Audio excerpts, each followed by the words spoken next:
You're listening to All Things 3D, where we talk about the world of fabricating, designing, and capturing in the third dimension. H&R Block uses virtual reality in market research. Is this real? It is. So let's play it back. What? So you can't hear this, but essentially they did a news item, CNBC, and as she's mentioning there, she's having her taxes done by John. And, you know, this is not really that you can log in somewhere and have John, the VR tax consultant, but it's more of a test to test out office layouts. So having people come in and actually...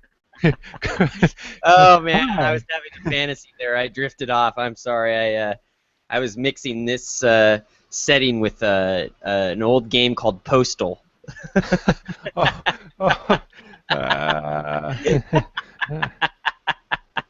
not good. Oh man, woo! Yeah. Wow. So they're testing office layout for your tax consulting in VR. It appears to be the case. So essentially, Lieberman Research is using this technique, and he said that earlier on when they were doing, because this is not the first time they've done this, they have actually spent like $50,000 on VR now because of the Oculus at $300. Yeah, I don't know when this article is made. Obviously, it's not the same CV1 that you bought, but back when it was the developer kit at $300, yeah, it was very affordable.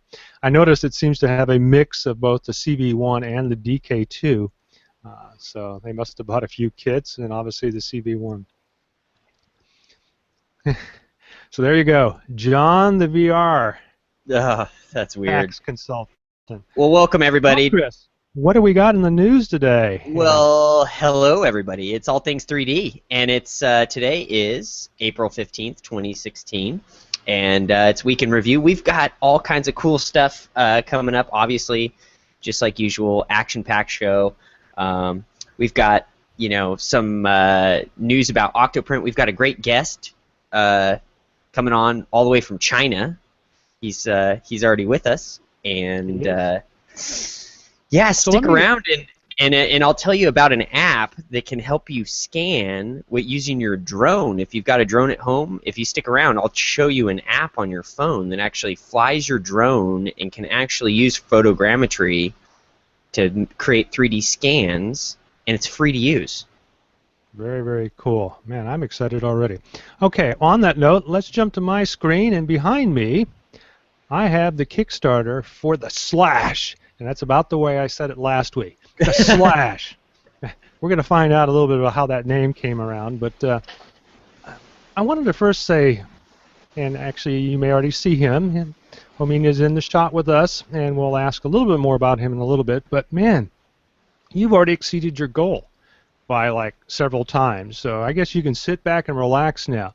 You know, most people might have, like those cooler guys that are like $1.3 million in debt, planning to sell on Amazon in order to pay for more backer or get more backer units out. It's a whole debacle, and you know, with my issues with the 6 cents, but nope. Homing did not sit back. In fact, he has been very, very conversive in the comments area. Look at this, 437, and most of them are his. If you had a question to this, and I thought, I'll get through this in about a couple of minutes. No, about 15, 20 minutes later did I finally get through all the comments. And most of these were written by Homing himself, and he, as you'll find out, has a huge educational background, both in fabrication, material design, and engineering. So, you know, look at some of the answers here. He talks about using the nitrogen, and we've talked about that before, oxygen. Essentially, all the things that if you had questions about a product, he was there to respond to. And, you know, as you and I both know, Chris, that rarely happens, or if it does, it's only a few questions.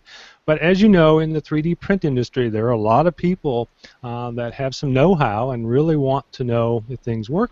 One, because they're very interested, think too, some people have been burnt by previous products, and as you'll find out, Humane already had a lot of backing before actually hitting Kickstarter, and this was like, if you remember, what is it, the Pebble watch?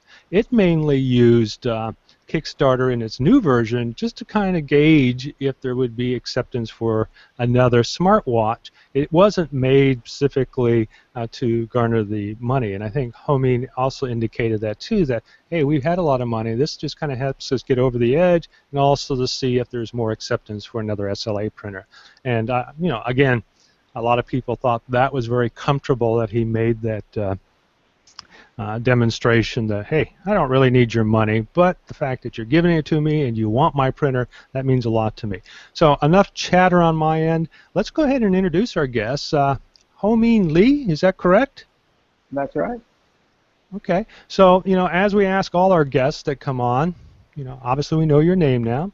So where do you reside, and what do you do for a living? And then finally, why 3D printers? Go ahead. Yeah, I'm from China. I'm Chinese. That's pretty obvious. But I also spend a good time in San Diego every year. I spend like 40% of the time in San Diego running the company, and then spending the rest of the time in China overseeing some R&D and production. As for why I'm into 3D printing, well, I think it's all come from my background. As you mentioned, I have a long list of academic history, and really 3D printing involves every bit of these backgrounds, like electronic engineering, computer science, material engineering, polymer engineering, mostly. And with all these little pieces put together, I think originated this idea to make 3D printing better and more accessible for everybody. Actually, the magic moment when I try to kick into 3D printing is when I see the Kickstarter video by Formlabs. I think this is a great technology. I mean, I've been known the rapid prototyping for decades. It actually started in the 1990s. But it's never been so affordable and accessible until Formlabs came up with the Form 1. Actually, I'm among one of the earliest backers of the Form 1, but sadly, when I received the unit, there are many problems. And luckily, I know how to fix them. That's why I started this project. Oh, so you actually started on a Form 1, well, yes. or had your first printer must have been a Form 1 or one of your first printers, and you started tweaking it. Is that correct? Yes. Huh. And so you so maybe give us an idea of some of the things that you learned that maybe weren't so good on the Form 1 that you implemented as change now into the Slash. Can you tell us a little bit about that? Sure. Actually, from a theoretical point of view, I already did some explanation on the Kickstarter campaign, like why is the laser tracing much slower than the projection types. If you want to build a 3D object in 3D, you have to trace every layer with a laser dot. That's really much slower than you project each slice at a time. So that's point one. Point two is the material they're using. It's PDMS, which is, well, not really optimistic for the peeling application. And their process is slow and easily damageable. So from my background, I know how to fix this issue. Well, and let's speak of that a little bit. As I was doing a little research on you yesterday, I noticed that you're already garnered a PhD. You look like you're about 28, 29, so that in itself is an accomplishment. And the fact is, it not only did you get a PhD, I think, was it fabrication and materials or something like that, but you also have a master's in computer engineering as well as electrical engineering. Is that correct? Yes. So I guess you can kind of walk the walk for talking. And as mentioned, your replies in the comments area of the Kickstarter really clearly identified that. And as I was joking before the show, you know, even down if you go down to the bottom of your Kickstarter, you identify your team.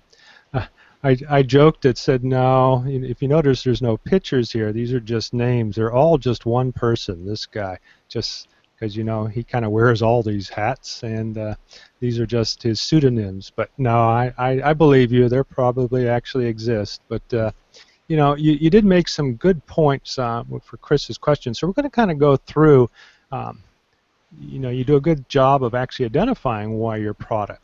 Now, you use a unique process, and we'll start there first. One, instead of using like a lot of light projected systems which use DLP projectors, you are actually using an LCD screen.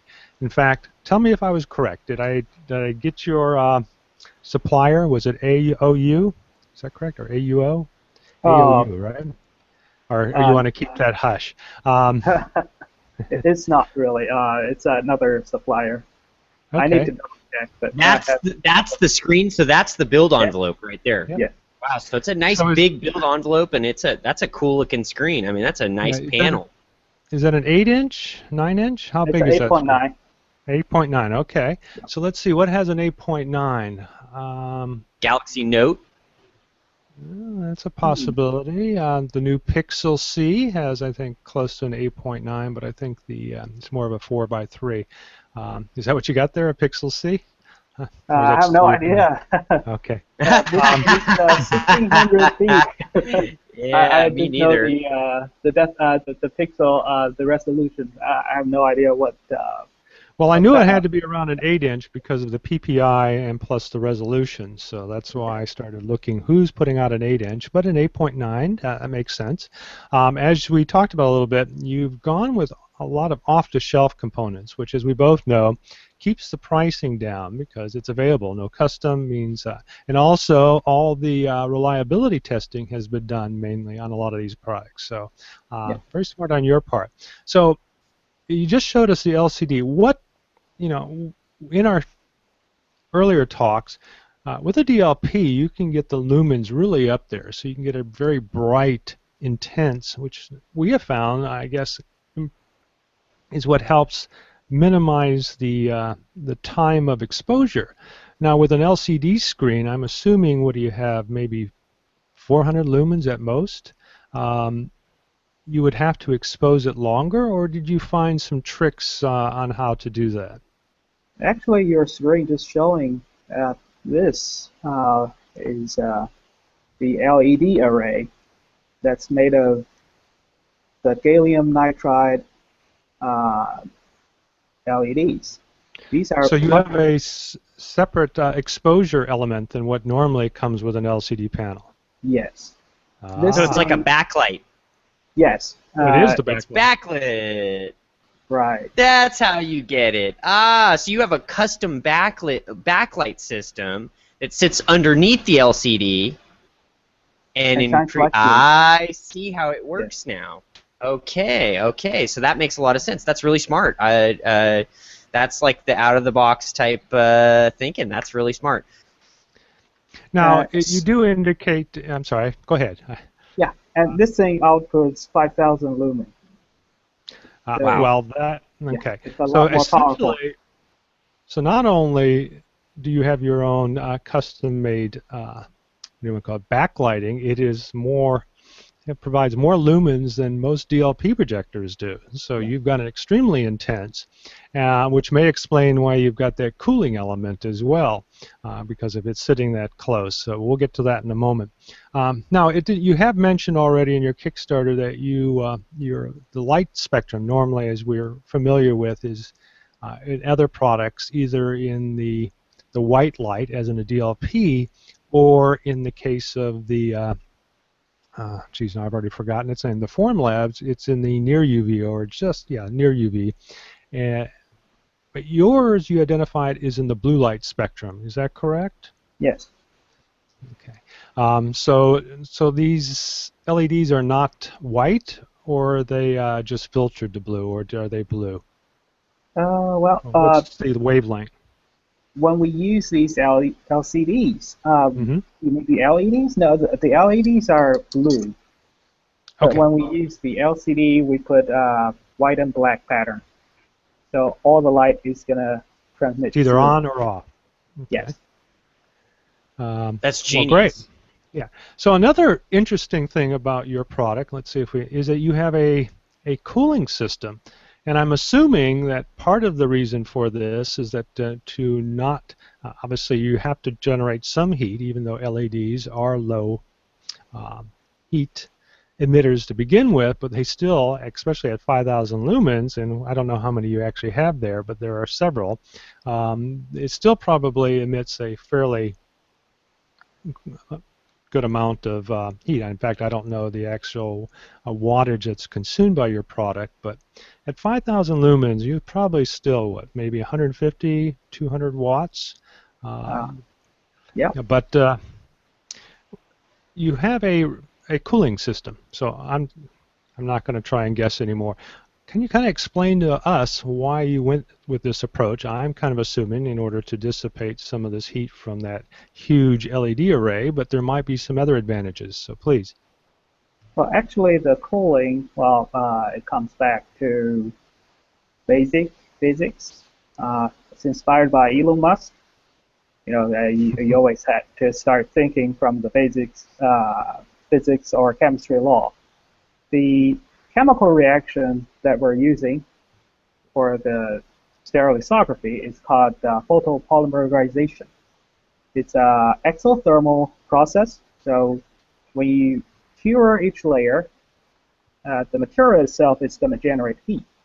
And when you do it really quickly, of course, that's what we want. We want to do it quickly. The heat can get a lot. And if you want to keep ramping up the speed, you will have to get the heat out of that interface. If you don't do that, your separation interface is going to break. Like you will have cracks on PDMS, or for other type of films, you're essentially cooking your film. Okay. And that's Got it. So wherever your interface between the resin and the tray starts to heat up to a point where it will degrade. Yes. And if you cool it down, then you'll keep it from cracking or whatever. So it'll increase the lifespan of your build vat. Right. And it's a critical issue that nobody else ever addresses, especially for the LP types. It's hard for them to integrate any type of cooling because that's going to distort their image quality. Mm-hmm. So, and obviously you've solved that problem because from what I see here, the cooling system is between the LED array and your LCD panel, or is it right at the bed itself, or and then on top of that? Right beneath the LCD module. So the idea is to get that cooling system as close to the interface as possible so we can maximize the heat transfer. Okay. So I'm assuming it's transparent. Yes. Well, that's very intriguing. So obviously you have a lot of novel ideas, and so let's go back to where you're located. You said you're setting up your main headquarters in your warehouse in San Diego. So if I decided to travel down to San Diego today, which I won't, but if I did, do you have one of these that people can touch and feel and kind of take a look at already on display? Yeah, we have a few in our office. There will be more when I get back to San Diego next month. Hopefully I can bring a few with actual production model parts in them. Wow. Yeah. So, I mean, obviously for those of us who are very skeptical of Kickstarters, I don't know if you're familiar with 6 Sense, but I put $600 into their product, and it's almost 2.5 years later. I gave them an ultimatum that if you don't have a product by the end of this month, I was going to put a petition together, but Yeah, it appears like you're well on your way, not only of having a product, but you've already started, as you identify. Let's see if it's lower or. I also have some more images to show, but where's your little schedule of time at? There we go. So if you look at their schedule, you are already, you showed it at CES, and sadly, this should have been the year that I went. I went in 2015, but I did look at a little bit of video, and so that obviously indicates there was a product and you had it on display. You launched your Kickstarter in March, purchased components, but what wasn't identified, and anybody who has done engineering or product design, some of these other things are always missing in some of these Kickstarters. You already did your market research, you did your literature study, you did your engineering verification test, so you had already been prototyping in January of 2015, proof of concept in June, prototyping again in September 2015, before you hit the show in CES. So you've had almost a year of design and implementation, and as you identified, you're already purchasing components. So you're well on your way, regardless of the Kickstarter, of having a final product, which puts you ahead of the game, obviously. And if we go back and look at your estimated time of delivery, December 2016 and February 2017.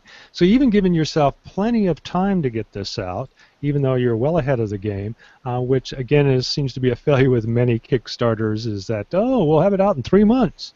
No, it's actually 6 months. No, maybe another 6 months. And eventually people are at the doors with their pitchforks and torches. But it appears that you have done a lot of your own homework and to ensure that that won't be the case with your product. Gosh, why can't I back these that I know I'm going to actually, I've done well on some, but normally they're lower versions. But I feel very secure. Maybe I need to go out and find some money. On that note, though, if you buy this at retail, it's going to be close to $2,000, right? So I'm kind of out of luck if I wanted to get my early bird special at less than $1,000, right? Now I have to wait. Or let's see, I guess I can still get one at $11.99, right? Yep. Okay. How many days do I have left? I don't know why I need another printer, but I guess I'll figure out. 12 days. I guess I'll have to figure that one out. So we're kind of ending our time here at this, but where do you see this going, Humain? I mean, obviously people can go through and review it. You have a lot of great comments. Where do you see this product going in the future? I mean, obviously this is a great start, but where do you see yourself, let's say, next year, this time? Let's put it even further out. Actually, it's about a vision. When I really get intrigued by the 3D printing thing, it's like the whole world is talking about the next industrial revolution. So if it's a revolution we're talking about, then it's going to have a profound impact like what personal computer did to everybody in the past decade. So in order for that to happen with a 3D printer, we need to have a similar product to the personal computers, namely the performance, the speed, the portability. And after a research of all of the available technologies, we think the LCD stereolithography is the most probable to make that happen. And we want to be able to let everybody who needs this technology to have access and be affordable to get one of these great tools to make their dreams a reality. Well, obviously you're off to a great start. Chris, I'll leave you with the final question for Homin. Well, I think what you've got is a great product. I obviously am always intrigued in how people are designing their products. So I have one last question. How did you design this? Did you do it in SolidWorks, or what program did you use to actually design the machine mechanically? We use the SolidWorks. There you go. Perfect. Another one in the SolidWorks camp. Damn it! Oh, just kidding. I'm kind of an Autodesk guy, and he's a SolidWorks. Hey, I'm a both guy. I know. Just kidding with you. But I use SolidWorks for my CAD. But And actually, before I run off, something else that obviously is very important, and obviously I'll leave it to myself. I didn't put a lot of effort in going any little bit further down your project, but software is also very important. And I noticed you have a very clean design, if you look behind me here, in your interface. And you also identify that you've got some unique slicing. Somebody asked, well, is this, I think even you just made the comment that this is not a Gerber-based slicer, that you have your own unique slicing process. You want to elaborate a little bit for those of those who also are aware that software plays an important role in this? Yeah, when we use the Form 1 or the other FDM printers, we find that it's impossible for those Gerber-based slicers to have variable Z profiles. And that's really a very neat feature that, for example, a lot of the models, especially for the organic models, you don't need high resolution all the way.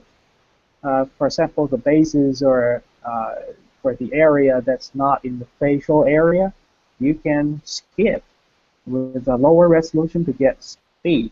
But then for really high detailed areas like the eyes, nose, and other parts, you want really fine details. But for the Gerber slicers, they can't do that. You can only set one uniform Z resolution for one model. And that's why we developed our own algorithm, so we can implement the Z resolution profile. We think it's a great feature. No, actually, that sounds wonderful. It's like, why didn't anybody else think of it? But so essentially, what you're saying is that you can vary the performance or the Z resolution as you are obviously moving up the object. So you can go from a slower speed or a longer or larger resolution. Oh, I don't know, I'm not saying that correctly, but as you identify here behind me, from a 10 micrometer or to a 300 micrometer resolution.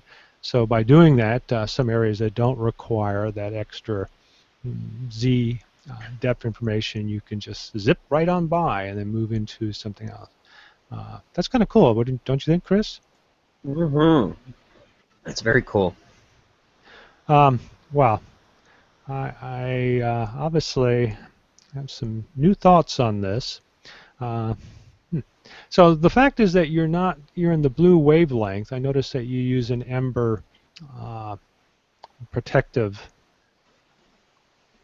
enclosure. Let's see if I can go back to the top there. Is that more for show, or does that still provide light blocking similar? Obviously it does, because it still blocks the blue spectrum.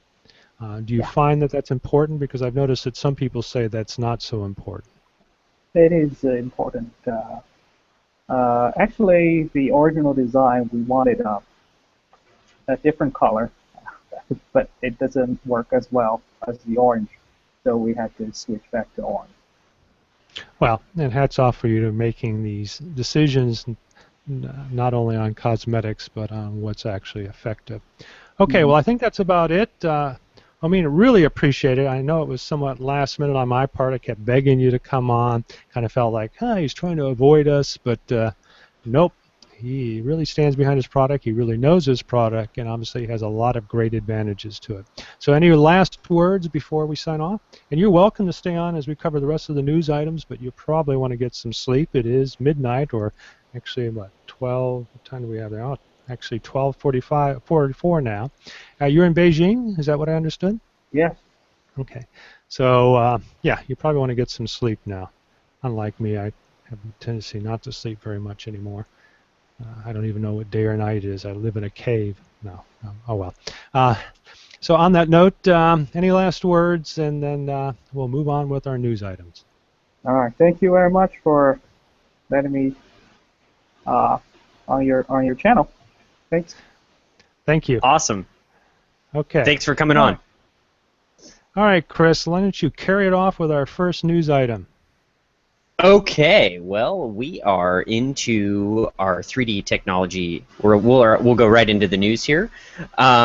This is one, and I know I've plugged this product multiple times on the show, probably almost every week, because it's a product I use every day, and it's free, open source. It's called Octoprint, and just recently, they had a major, I think it was BQ, was one of their major sponsors, who sponsored the main. This is the creator of Octoprint here. Trying to remember her name. She goes by Hobg, and this is her. She's basically the head of developer of Octoprint, which is a platform, open source platform that lets you manage your 3D printer with any like laptop, Raspberry Pi, any computer that's lying around. It's an operating system that basically turns it into a web interface, and you can tap into it from anywhere on your network. But she recently lost her sponsorship that basically, was keeping her going. And so she has extended a Patreon account. So you can head over to Patreon, her Patreon page, and you can, her name's Gina, and you can choose to donate for as little as $1. And she's, the community's already pouring out. She's already got $857 per month going towards this.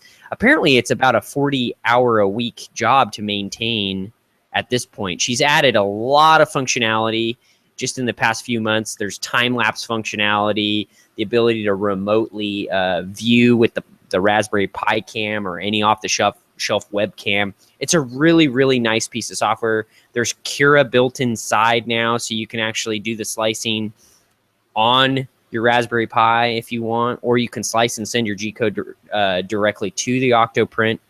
But it's a really amazing program, and I just wanted to mention that because I would strongly urge any of our listeners that use this software to go out there and support open source projects like this.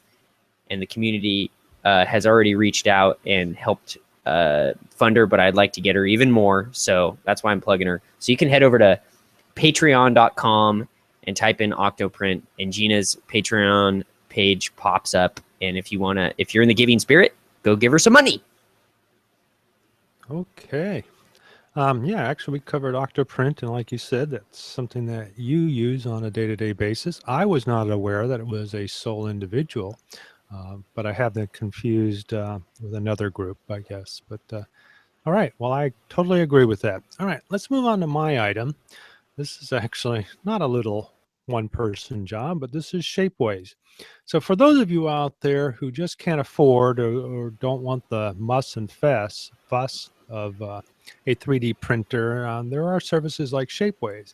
And I like to give a shout out because even though my friend Chris, as well as my own 3D printers, get their due time, I also work with Shapeways. In fact, when I was doing my little, what do you want to call it, program for the hospitals, the VR for the kids for the hospitals, Shapeways actually donated some services to me. So I have to give them a little bit of a shout out. Well, I wanted to identify that they have a new material. Now, before I move on with this, essentially it is like a black SLA, acrylate. Is that how acrylate? How's that pronounced, Chris? Do you know? Acrylic? ACR. Okay. So essentially, it is a high detail material that works under a DLP process. So I guess they also have SLA. And obviously, the advantages of SLA is detailed components. Now, they indicate, it's kind of funny, and I'm actually going to bring something up here. It's accuracy. One of the things that I always run into is that their standard SLS process with their nylon has about a 0.7 millimeter, what do you want to call it, thickness that you have to stay within. With their particular material here, you can go down to 0.1, so you get a much finer thickness. But what do they show? There's a part price in here somewhere, like $2, $2.99 per square centimeter. Okay, that sounds reasonable. No, not until you start actually putting it or applying it to the numbers. So I brought this up. This should look familiar to you, Chris. Yeah. It is my. So, Game of Thrones is only like 9 days away now. So I've turned my lovely Counting the wife, seconds, are we now? into Queen Sayaban. Her name is actually Siobhan, but I always like to tease her with Sayaban. So I put her in armor and and was toying around with that. So I thought I'd create a 3D. It still needs some cleaning up. But this is how much a 6 centimeter height object would cost me in standard flexible, $73. That's not cheap. However, if you jump down to the end here, notice it doesn't print. The only one it passed because of its high definition is the material we just talked about, which is the black high definition acrylic, $248.89. Kind of an ouch if you, in my book. But what are they using? What are they using? The carbon 3D or something? Yeah, that's interesting. It could be. They don't really That's why identify. it's so expensive. They don't really identify. Yeah, they don't really identify the printer here, but I do know that Sculptio is identifying that they have the clip printer, so that could be it. So interesting that you make that. That was my thoughts as well. So, but if you need high detail, it's there, but it's going to cost you like 3 times more. So I don't think I'll be on. I guess I'll pull out my Form 1 if I need that quality. Still think my little Form 1, even though it's slow, gives some great parts. And as you know, with the Form 2, which being faster, still provides some quality parts.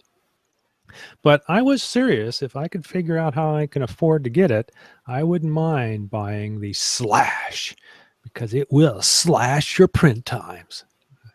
You can borrow that, homie. That I'll give you that tag. It's all yours. Thank you. Okay, so on to the next item, Chris. Okay, well, we had a little bit of news this morning, or I guess it was yesterday, but James Cameron, right? One of my favorite movies, Avatar, obviously for the 3D. He not only announced a timeline for the next movie, but all the way through a 5th movie, Avatar 5. Yeah, you heard that right. So he's announced 4 more movies and a timeline that extends all the way out to Christmas of 2023. So we're looking 7 years out. He says it's an enormous undertaking. This is like a technological undertaking that is probably matched by none. And that's saying a lot coming from James Cameron, who is pretty much the epitome.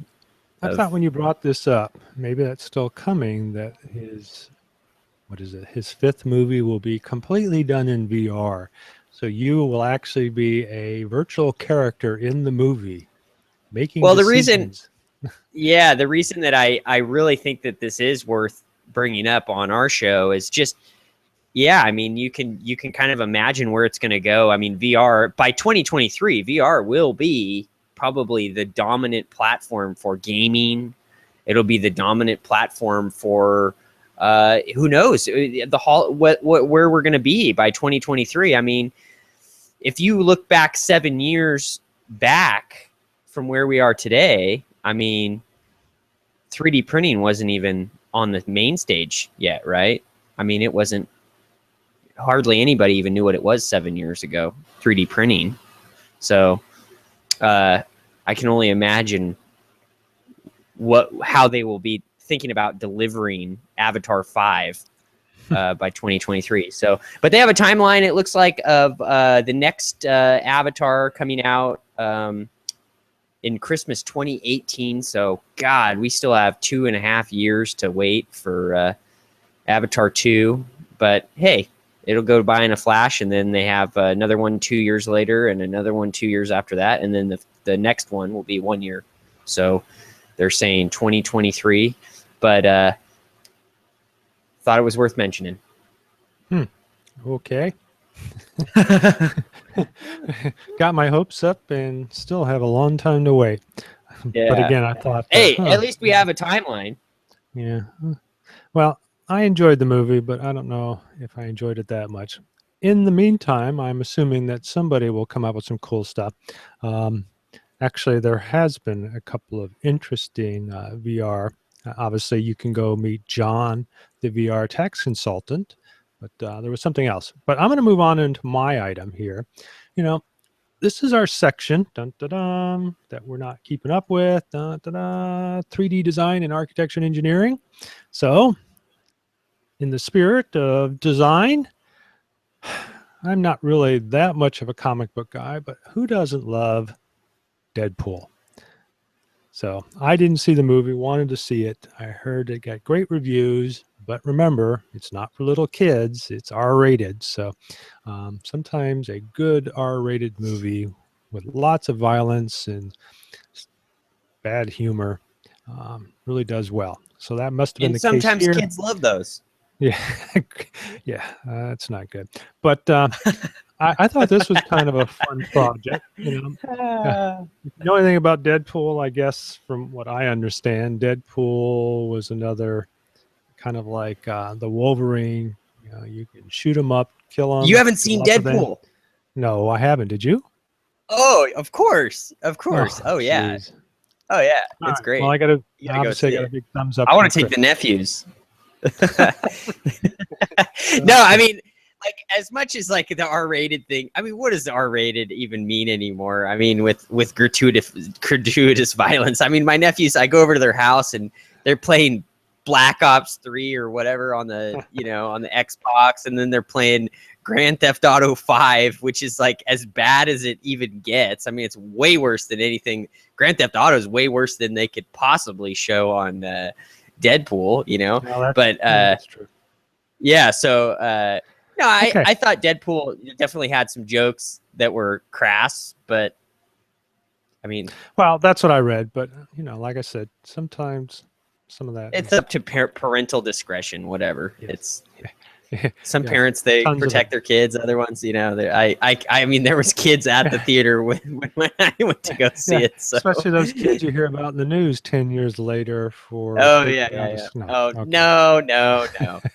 Okay, let's continue on. So this guy decided to write this fun little article. This is Instructables, and one of our favorite sites. Now part of Autodesk, right? Yes, it is.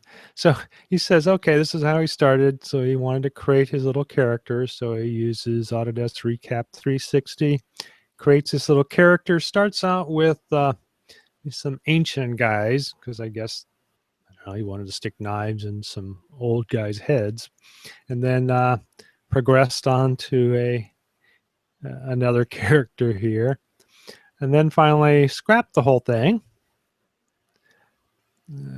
Okay, sorry about that. There we go. Along with this little comic.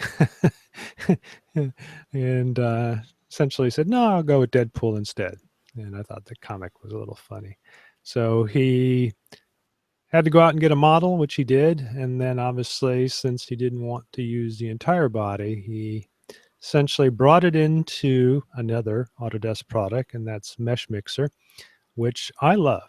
For a cost of $0, it is probably one of my go-to tools. Then he said, choose your knives, which makes kind of sense because you're wanting to design the hole or the slots in it. And then he obviously cut it and then is working on creating the holes. So here he shows a cut through of the actual unit, and then obviously he has a unique way. I'll have to tell him, there is a shell command, a hollow command in Mesh Mixer. You didn't have to go that route, but And then he finally has the OBJ files and then the STLs. So he printed it in multiple pieces. He talks about how he tried to do it on his MakerBot 2, Replicator 2, but as we both know, without a heated bed, doing ABS kind of sucks. So he retrofitted it with a heated bed, kind of shows you how to do that. And I still need to do that to mine. I just had a thermostat controlled. Actually, I didn't even have that. It just essentially heated up to like 70 degrees centigrade, and that's where it stayed. So I actually did a few parts like that. Looks like he's done a few things to his extruder as well. That I also, because it's red. Normally it's not red.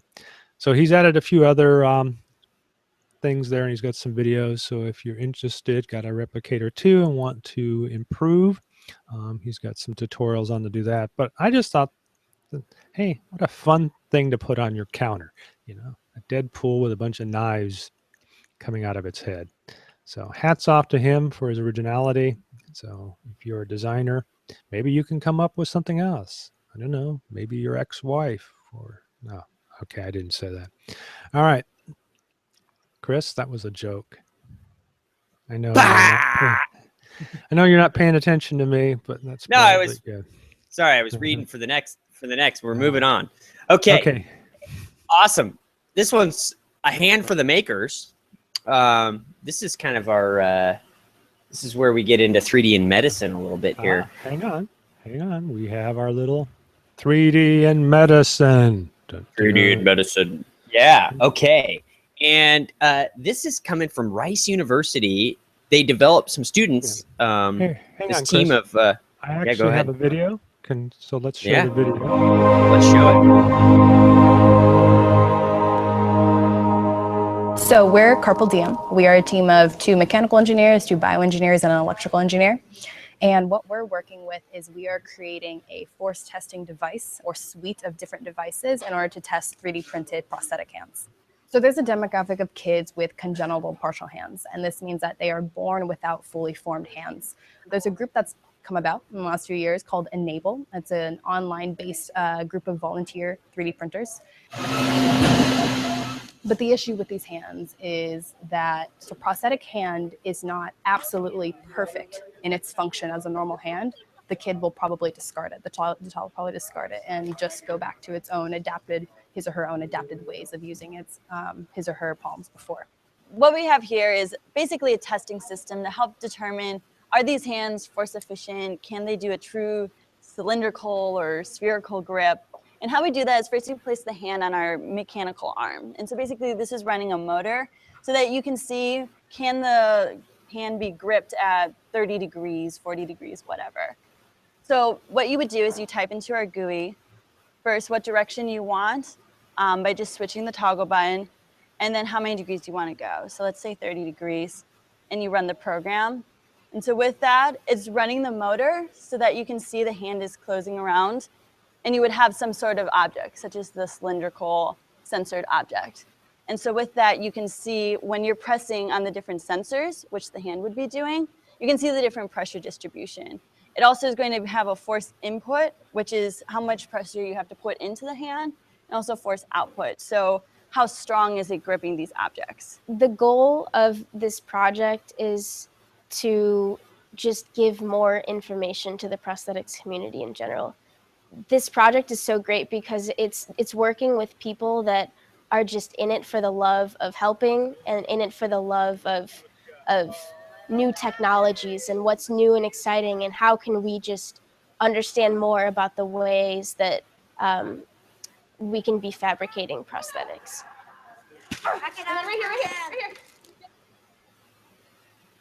It's freaking great. It's a team of super babe nerds. My favorite kind of super babes. Well, actually, Chris, and I was trying to keep the gender out of it, but since you approached it, yes, it does seem like I'm not afraid. Team of women, and team of women, and I can't wait to build one of these things now.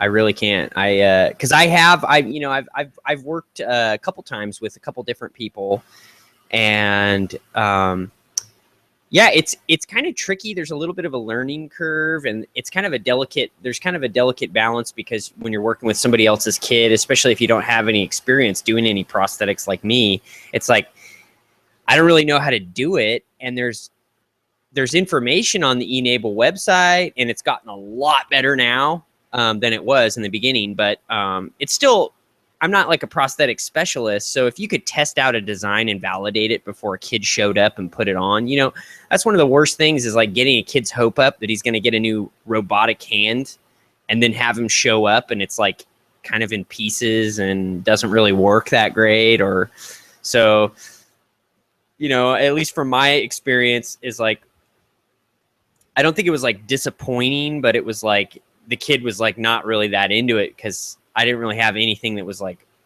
for sure worked for him. So, you know, because it's like you have the bill of materials, but then you find out you need something else when he comes over. So this is like a way that you could like actually test it before anybody comes over, and you could have one even like on your shelf. So I gotta get into this, get back into it. And actually, I saw this originally on 3ders.org. As you know, they do a great job of covering 3D fabrication. But when they mention Rice University, as you know, we've covered many things from Rice University. They're also big into biofabrication, and we've had several of the people or researchers from that department. So yes, that's what caught my attention. Plus the fact is, yeah, hate to say it, but an all-woman engineering research team is pretty cool. And again, like I identified, no reason to identify gender, but still, we're still in an age where finding women in engineering is not as, what do you want to call it, is a regular event as it should be. So I hope that things like this will add to it. I do know in 3D fabrication, 3D printing, there are a great deal of women that are involved in the design, and obviously it's great to see also in the engineering perspective as well. So that's about it. I want to cover this other item since we both seem to have hit on that. And this kind of covers VR in medicine. And this was a, as you know, I've been kind of thinking almost from day one, wouldn't it be great? We've covered the use of the Google Cardboard so that a doctor from Florida could review something from, I can't remember, Indiana, through Google Cardboard and Sketchfab. But now a person from Australia gave some surgical assistance to a team in Indiana by both a, what do they call it? Google Eye, no, it's not whatever, Google Glass, as well as a VR camera, so that he could actually review the surgery from afar. How cool is that? And the next thing we're going to have, if they can figure out the latency, I don't know if I want to be that first patient, but is the person actually through like a Da Vinci robotics system or something like that actually performing the surgery thousands of miles away. But I guess we're going to have to figure some faster than light communication processes. Otherwise, 5 or 10 millisecond delay and you realize you've cut the guy's arm off or something probably is not good. But this could be the next best thing. You could kind of literally look over somebody's shoulder as they're performing the operation and be able to review it from different perspectives. So cool with that. I could see multiple cameras from different angles, 360 in the same room. So you can have this huge array. So it appears that the surgeons in the future will not only be dressed in their standard surgical garb, but will have an array of cameras of one sort or another all over their body as they perform the surgery. So the days of before where the students would sit above in like a stadium as they perform the surgery. Now they can be right there, courtside, just like the NBA VR. Okay. Like we've covered. They're going to be courtside now. You'll be like actually viewing from, they could actually have a thing on the doctor's head, right? So you could actually be like viewing it from the doctor's perspective. Crazy. All right. Well, let's move right into the next section, Chris, and that is our Okay. scanner darkly. Scanner darkly. Yeah. So. Oh, we've got a fun one on this. Yes, we do. We both kind of came up with the same one. So, Chris, why don't you, if you don't have it on the screen, I'll bring mine up first. I thought this was, well, good and bad. Obviously, Yeah. Naked Labs, what a fitting name, has I developed love a it. home fitness scanner. Let me take that little thing out of it. That captures your entire body in 3D. They have attached it to a scale. Well, there's two problems here. One, a scale in a bathroom. So, Chris, I know that you're still a svelte young guy, but you know, as we get older, or at least in my case, we kind of avoid the scale. And now we're going to put a 3D scanner on top of it. Well, I mean, if you're into fitness, I don't think it's a fitness tracker that basically it takes, it's a mirror, and but it also has a 3D scanner, and it syncs up with your phone, and it takes a full-blown 3D scan of your full body, and it will produce a timeline from today, yesterday, all the way back, shows you historically how your body is changing. So, you know, it's basically a fitness tracker. This is for people that are into fitness, Mike. This is not going to be for people are not going to buy this if they're not serious about fitness. You know what I mean? Yeah, because like you're saying, it's like, you know, if you've got a little tub up top and you're planning on retiring the weights, and you want to, and you're just going to let go, you know. No, I mean, if you're just going to let yourself go, you're not going to get one of these things. But if you're real serious about fitness and you want to see what kind of gains you're making, you know, and how different exercises are having different impact on your body, this is actually a pretty cool thing. Well, let's look at it from, let's look at it outside of having it in your bathroom, and looking at just the fact is this is a $500 full body scanner. Yeah, and I mean that's not bad. Cool. $550. Yeah, $550. You get one of these things pre-ordered. That just doesn't seem. I mean, like that's actually pretty cool. And then it has an app that shows you. And I mean, obviously, it's a little weird that you're gonna have your naked body scanned in. Yeah. Well, I just like the fact is, I mean, it has a turntable you stand on. In my experience, just finding a turntable that will handle, let's say, 150 to 200 pounds will cost me like $350. And they're planning to provide that as well as a scanning platform, all for $500. Little curious on how that will go, but well, if you subscribe to the fitness subreddit, there's a lot of people on there that they share, you know, their inspiration. They're inspirational people. There's a lot of people out there that are really inspirational people, and they share their experiences of going from, you know, 500 pounds to being cut. I don't have an issue. I don't have an issue with that. And I think this. Yeah, no. I think this is like, this could be like another platform that kind of goes out even to like nerds like us. That's like, hey, if this guy can do it, and this guy can go through this transformation, shows every day of the 3D model. I mean, it's just another reason to get inspired. Yeah, it's pretty cool. No, I'm not even talking about that. You have a 3D scanner, full body scanner for $500. Right. So yeah, that's cool in itself too. Well, I think that's the more important thing. I mean, obviously they're looking at it from a health, and the name Naked Labs obviously offers more than just fitness there. But the point that I want to make is that my screen died. Here we go. Is that you have a full body scanner with rotating platform that they're wanting to sell for $500. You could put this in stores. I mean, this is, you know, we covered products like this that are in the thousands of dollars, and they're wanting to do this for $500. So hats off if they can move forward with it. Maybe they felt that people in the fitness world would move forward with a $500 item. Don't know. We'll have to cover this like we do with other products over time. You did indicate that this was a Kickstarter?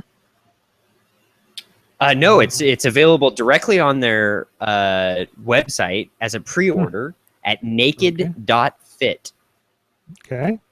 Well, that's interesting. So they're already funded, it appears, huh? Yeah, well, yeah. I mean, they it looks like they're already going to production with it, so they must be a full-blood or a full-funded company here. So let's see. They have a partnerships. They have a partnership. It doesn't really tell us anything about their partnership, but well, very interesting. Obviously, we'll have to follow this even further as we move on. And some of those scans look pretty good too. A little surprising, $500, great scans. I'm a little skeptical, but what's new? All right, on to our next item. Since we both covered it, let's get into our VR corner. Here we go. Okay. VR corner in a round room. Dun, dun, dun. That's right. Well, right, so what do we got on your end? Here is a from 3deers.org, one of our favorite websites. Poculus is a $49 smartphone-free, portable, do-it-yourself VR headset with 3D printed face mask. It's basically a Google Cardboard that doesn't require a smartphone. It has its own pieces, and it's 3D printed for $49. And how do they do it? What's like the screen that they use? It's a chip computer. A chip computer, which is a $9 standalone hacker-friendly circuit board that they use as the VR controller, and then a screen. So you can find out more. I think if you click on getchip.com, you can find out about the actual $9 chip computer, which is similar to an Arduino. But I think it's a lot less money even than the Arduino, and it looks like it has much bigger pins on it. And then they've got add-ons you can add. And then as far as a screen, they're using this... But you know, you have to back these people or fabricate it just because of the name, right? Right. The Poculus. It sounds like something bad. I don't know.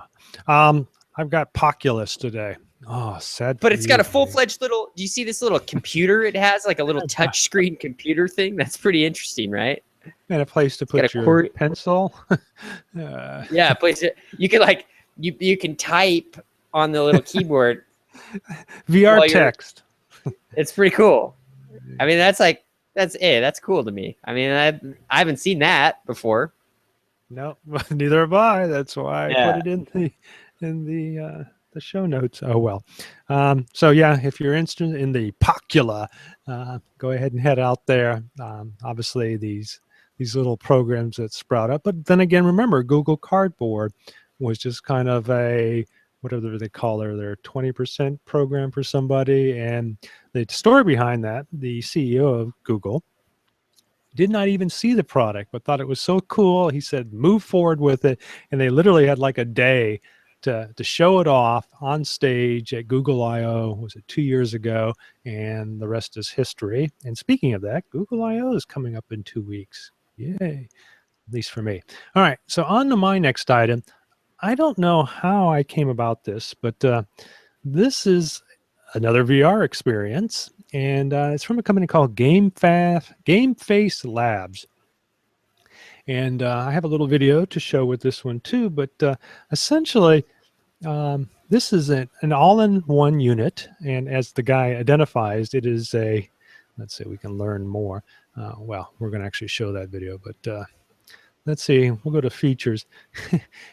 The guy touts it as two Xbox 360s on your head or for each eye. But essentially using an NVIDIA chipset, they're able to get pretty good performance. And I can attest to that, that would be the case. However, as you saw in the original image, I'm a little, I have problems with these all-in-ones. They have very large cases. They seem to be a little bulky. So I have a different approach. But the fact is that pretty soon you'll be able to get desktop quality without having to drag along that desktop, I think is a great direction to go. So hats off to GamePad. This guy, I guess he's originally from England, has been trying to promote this for about 2 years. So I have this little video I'll show that somebody did a little Hey everyone, Brandon Tyrell here, and I'm checking out GameFace Labs VR head-mounted display. review of it. What's funny, you see the wall behind you, a brick wall. I thought, Yeah. oh, that looks pretty familiar. So I looked up their address. They're like 10 blocks away from the Occipital. So needless to say, I did write to Jeff. That's kind of a neat product too. I'll cover it in a future day. It's called the Nod. Essentially, it's a hand wearable item. They have a more advanced unit now, but not only does this it guy's track. killing all these teddy bears. Why is he killing all these teddy bears? Not good. But essentially, that's a prototype. And that's a great image, especially with the stars in the back. But he's comparing it, obviously, as you know, I've fully disassembled my Gear VR. And the thing that they're bringing up here is the Xbox 360 on the head. The Gear VR is cool, but with the more recent Galaxy S7, the K1 or the Tegra K1 and the S7 are very comparable in performance now. So the new Gear VR will actually be well performing.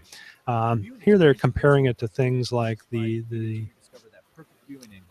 hopefully you can hear me over this. I hope I turned it down enough. But from what it says, 140 degrees FOV, I don't know about that. But he does have a 5.7-inch screen in there, 25 by 60, which I fully support. Here he's actually using a Google Cardboard type game. Wow. So hats off to him. I mean, obviously he's progressing. I don't know how I missed him at GDC. There is a show coming up, gosh, in 2 weeks that I'll talk about when we get to the events area that I hope to see him. I reached out to him, hopefully to have him on the show to talk more about this, because this could be the next Palmer Luckey in the mobile world. So pretty interesting. Yeah, there's actually a lot of stuff just like this kind of coming in the pipeline, because I saw another one today.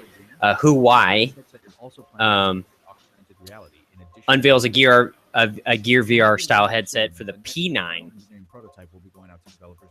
So for the P9 with the Mate 8, which I don't even know what that means. I guess the P9 is another smartphone by Samsung. Huawei, keep in mind, Huawei, or I can't remember how it's pronounced, they make the Nexus 6P. So if you have a a Google Nexus 6P, you're already familiar with it. The P9 obviously is the successor. It was just announced, or I think I got that confused with HTC, but it has dual cameras. But yes, they have come up with their own body to support it. And what does the dual cameras do for 3D? No, well, actually, probably not for 3D, because the parallax, it's not far enough like the human eyes. But what I have read is that it does allow it to either, one, have different focal points, which allows it to either take images in both, but also to use in defining, what do you want to call it, the focus property of the camera itself.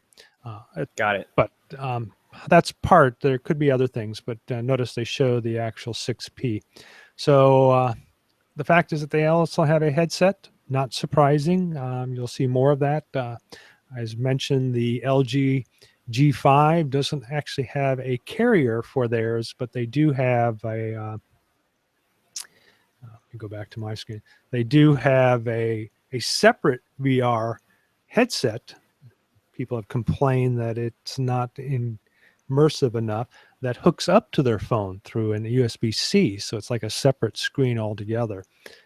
So there's different variations coming out that are trying to solve the mobile, what do you want to call it, power issue.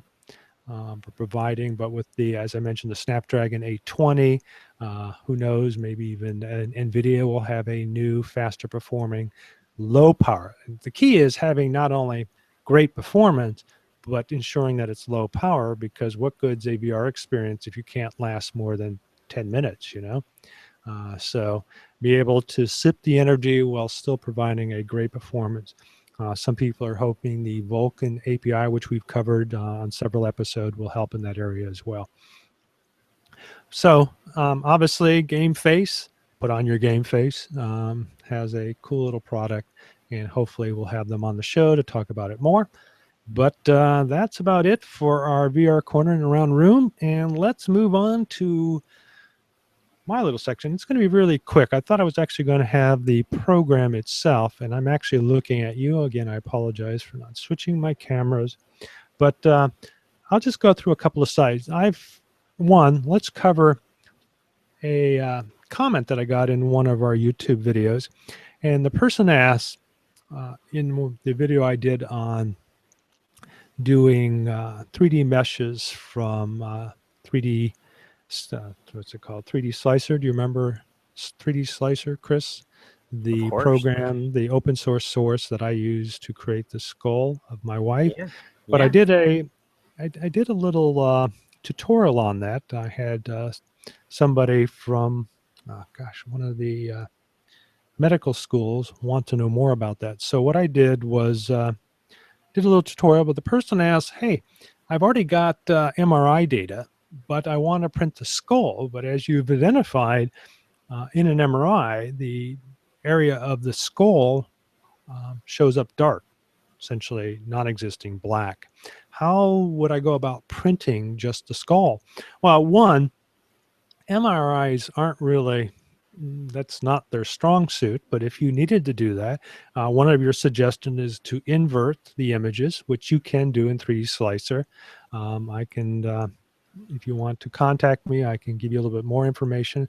But the other thing is, when you're actually creating a 3D mesh, it works on threshold principles. So instead of determining a high level threshold, you just go with a low level threshold. But remember, in an MRI, you're looking at a grayscale component, unlike a CT. And because of that grayscale component, there is noise, and the threshold level will probably introduce more noise, which means you'll have to do more cleanup at the end of that. So you need to keep that in mind. 3D Slicer has some tools, in particular for the brain in using an MRI, but not what you're wanting to do. So you're going to have to do a little work after the fact to clean up your model, but it is doable, and you probably could go forward with it if you cannot go ahead and get a CT scan. Some people won't do that. So yes, so it is possible. I personally did not go that route because my wife had both CTs and MRIs. So then let me get on to the next subject. I've had continued requests. Remember when I brought up in one of the episodes printing from an ultrasound? Yeah. And it's been something that I've wanted to tackle for some time. So I have some slides. One of the programs, and you can get a demo version, sort of. GE makes a program called 4D View that is by invite only if you already have one of their Volison ultrasound machines. But like many things on the web, a demo version is out there if you do some soul searching for it. And once you download it, I think you have like 30 days to try it in a demo mode. However, they don't have a direct to export functionality. What they do have is the ability to essentially set up, if you have like a DICOM server, again, this is made probably for a larger medical community, you can export it into one of those servers.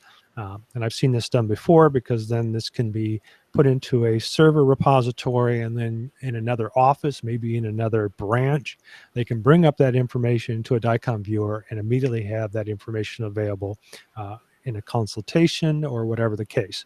So, however, you may not have that capability. So how can you do this?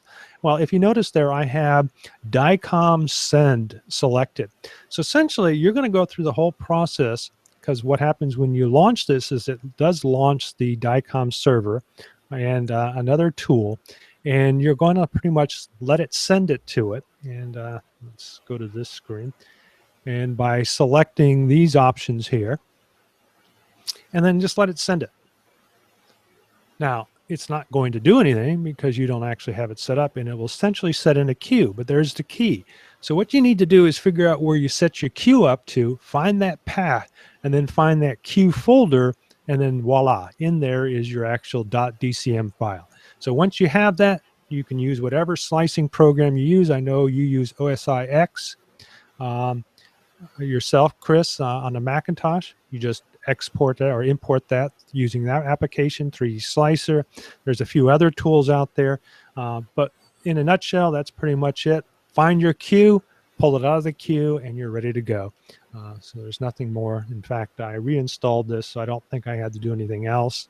I'll try and do that on another platform and make sure that that's the case.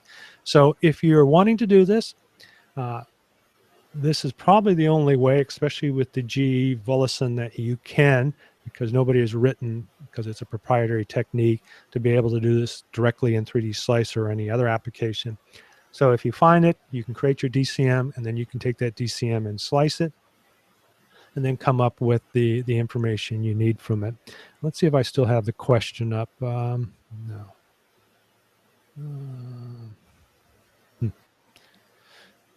Oh well, that's about it. So essentially, install the application, hit DICOM send. Don't worry about it.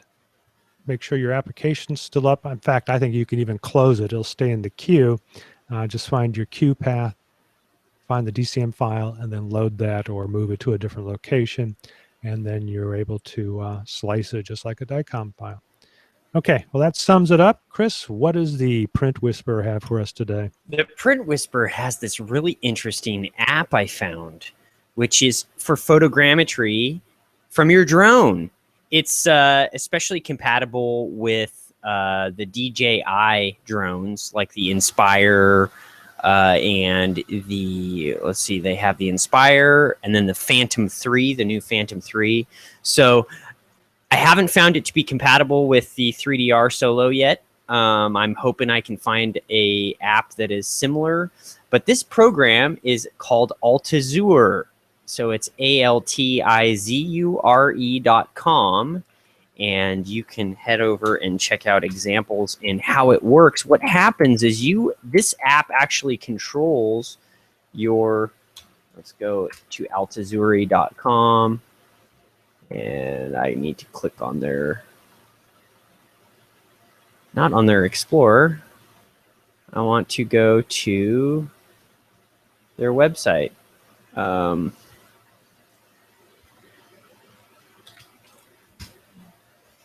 altizure.com/features will show, let me do this.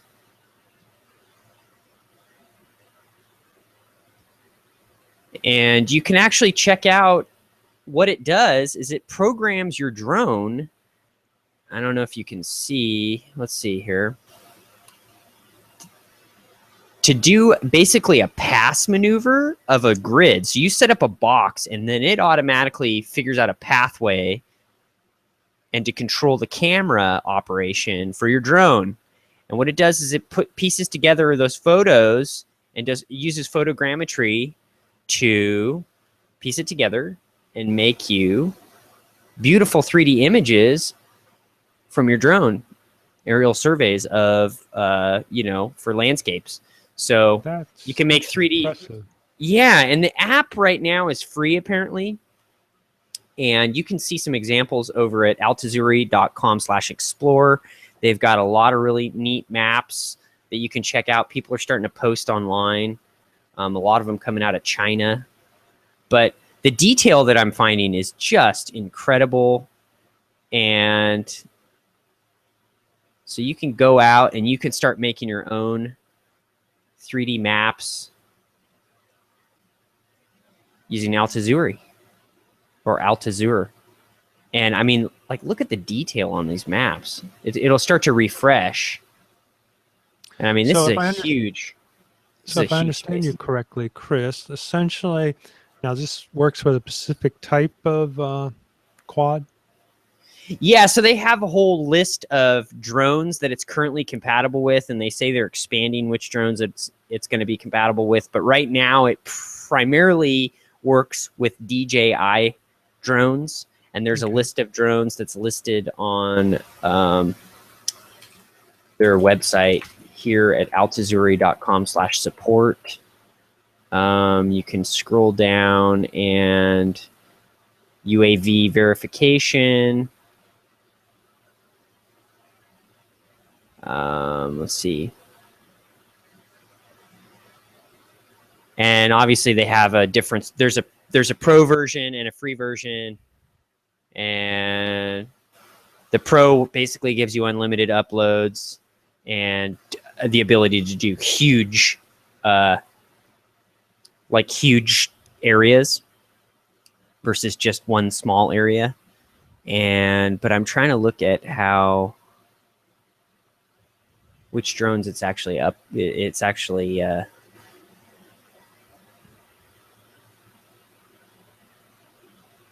trying to find the actual drone compatibility. Well, we'll have the link in the show notes, obviously. Yeah, altazuri.com. Check it out. If you have a DJI, I'm really interested to see how this works. So I kind of want to get my hands on one of those DJI drones, like an Inspire. My 3DR has had quite a few issues, and I don't know, their support has kind of dropped off lately. So I don't know what's going on with that company. I don't know if they're going belly up or what, but I might have to make a switch from 3DR to the DJI because I love this. Of course, we couldn't have started this, but while you were talking, thought we'd bring up our little Print Whisper logo. Very, very cool, Chris. I'll have to look that out. Yeah, it's interesting that, like many things, the more well-produced products seem to get the most attention. And as you said, DJI has put a lot of effort into creating a reliable product over the years and just getting better. Again, I wish I would have gone to CES because they had even more to show off. You remember when I went in 2015, it was like, wow, an explosion. All right, well, one more thing that I want to cover, and that was our theme of today, and that is, Chris, how do you plan to write off your Oculus? Yeah. Yeah. Today, is in the United States tax day. Yep. And, some of our may be asking, okay, I just bought this 3D printer. Can I write it off? Well, that all depends on what that 3D printer is used for. Well, equipment, you can be creative. Actually doesn't get written off until you put it into service. So if you don't have an Oculus yet, technically, just because you bought it or pre-ordered it, if it's not actually in service, as far as an equipment write-off, at least in California, that's not kosher. Well, actually, I think that's federal. So good point there, Chris. So yes, you have to put it in service. You can't. Well, I wanted to put it in service. Doesn't that count? However, but it does appear that in 2016, and since you did not, I don't even know if you ordered it in 2015. So yes, you won't be able to use it. However, because you will be able to put it in service in 2016. But that gets back to, well, what can I write off, both VR and fabrication and scanning? And it all depends on your business. If it obviously is important for your business and it's just not for entertainment, sure you can. Obviously, look at the tax laws. A lot of it depends on the percentage of use. A lot of it depends on the type of equipment. You can both write it off as a Section 179 or amortize it, not amortize it, depreciate it, but the depreciation schedule, am I putting you to sleep already? Should we bring in John? Meeting with the accountant there for a second. Should we bring in John, the VR VR tax consultant, maybe he'll do a better job. Well, but the whole point is, if you're using it for business, for those of you out there running business, this is old hat like Chris is falling asleep. But if you're new to this, you can find a business reason for it. No reason that you can't write it off. It can be a business tool. And as we've shown over and over again, both fabrication, scanning, and VR now will have a lot of business use in the future. So, yeah, go ahead. What I'm more interested in, though, is that because it's all new, in fact, I've noticed this. I have just written it off as manufacturing equipment or research equipment, but there isn't any special table index for 3D printers or scanners and things like that. So it'll be interesting if the IRS catches up with that. But yeah, oh well. Anything else you got to add to that boring subject, Mr. Chris? No, I think we're on to closing our program, talking about things, upcoming events. Let's see what's in the schedule. So in the schedule for let's do our VR first. So essentially, the only thing coming up is the Silicon Valley VR Expo, which is the SVVR. That will be starting on the 27th. So if you are in the Bay Area, Silicon Valley area, you might want to look into that. Next week, I'll have actual links to go out to it, but just keep that in mind. This is a fairly large show, so if you're in the VR, you might want to head out there. A lot of people will be there. Also appears to be the Samsung Developer Conference, as you know, also have been doing a good job of supporting. And then I think it's the week later, will be the Google I/O, and there's going to be VR introduction there. In the fabrication, we covered this last week, but we do have something going on, let's see, in the Nordic area, 14th through 16th, so it's almost finished. Germany and China. So if you're in any of those areas, nothing here in the U.S., at least by this schedule. And so keep that in mind.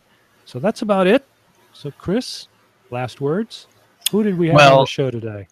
Homing from Slash. Go check his campaign out on Kickstarter again. And if you are in the market for an SLA, definitely support his campaign. It looks like a great machine, and it's not too far off. And I think it's got some great new technology. So really appreciate him coming on and talking about his product with us. And again, thanks to all the great journalists out there, news providers to us, Road to VR, 3Ders.org, 3Ders.org, 3D printing. Yeah, so thanks to all these, and check out our podcast liners if you want to review any of the links from the show. Highly encourage you to go out and do that. And we'll see you next week on another episode of All Things 3D. Bye.